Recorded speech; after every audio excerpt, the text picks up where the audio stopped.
எனக்கு இருக்கிற கோபம் தமிழ்நாட்டில் எல்லா தாய்மார்களுக்கும் 10 மடங்கு 100 மடங்கு அதிகமா இருக்கு.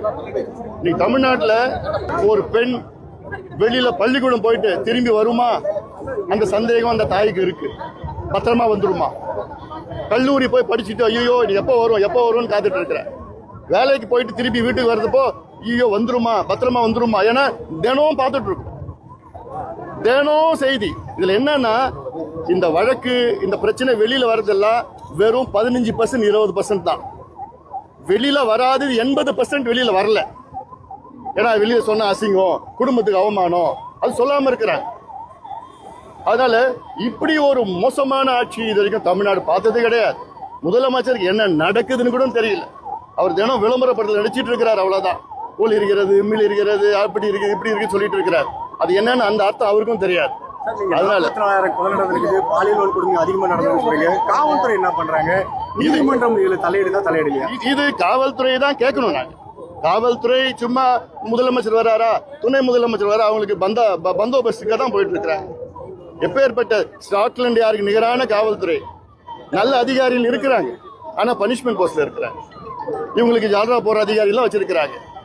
ஒரு முதலமைச்சர் கேட்கணும், காவல்துறை கேட்கணும், ஏன் வருது, இல்ல உங்களுக்கு நடவடிக்கை எடுப்பேன், இல்ல டிரான்ஸ்பர் பண்ணுவேன். எதுவுமே இல்லை, எதுவுமே கேட்கறது. ஏன் நான் கேட்கிறேன், ஒரு முதலமைச்சர் அடிப்படையில் யாராவது இப்போ 12வது படிக்கிற ஒரு பிள்ளை 17 வயசு குழந்தை திருநெல்வேலியில் பாலியல் வன்கொடுமை செய்து கொலை பண்றாங்க. முதலமைச்சர் வாயை திறந்தாரா? ஒரு வார்த்தை ஒரு வருத்தமா தெரிவிச்சாரா? அந்த குடும்பத்துக்கு யாராவது பேசினாரா? இதுதாங்க லீடர்ஷிப். அப்போ ஒரு முதலமைச்சர் இப்படி நடக்க இவ்வளவு சம்பவம் நடக்குது, அட்லீஸ்ட் குறைஞ்சது ஒரு வருத்தம் தெரிவிக்கிற நடந்து போச்சு. டாக்டர் அன்புமணி அவர்கள் கடுமையான குற்றச்சாட்டு திராவிட கட்சியில வேண்டாம் சொல்றாரு. ஆனா இப்ப திமுக வேண்டாம் சொல்றாரு. இதுக்கு மாற்றத்துக்கான காரணம் என்ன? இந்த கோபத்திற்கான காரணம் என்ன? இது தமிழ்நாட்டை காப்பாற்றணும். தமிழ்நாட்டை காப்பாற்றுறதுக்கு ஒருமித்த கருத்துள்ள அத்துணை கட்சிகளும் ஒன்று சேர்ந்து இந்த தேர்தல் அணுகிறோம். கொள்கைகள் வேறுபட்டு இருக்கலாம், அது தப்பு கிடையாது. தமிழ்நாடு மோசமான நிலையில இருக்கு. ஒரு பக்கம் கடன் தொல்லையில, ஒரு பக்கம் விவசாய தற்கொலை, ஒரு பக்கம் பெண்கள் பாதுகாப்பு, ஒரு பக்கம் கஞ்சா. ஏன்னா இந்த தலைமுறையை நாசப்படுத்திட்டாங்க. தலைமுறை அப்படி எப்படியாவது கொஞ்சம் மீட்டு எடுக்கணும் இந்த தலைமுறையை. அதுதான் எங்களுடைய நோக்கம்.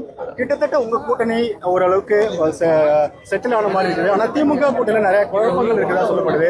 அது உண்மையா? அதனுடைய விமர்சனங்கள் நீங்க போக பார்க்க தான் போறீங்க.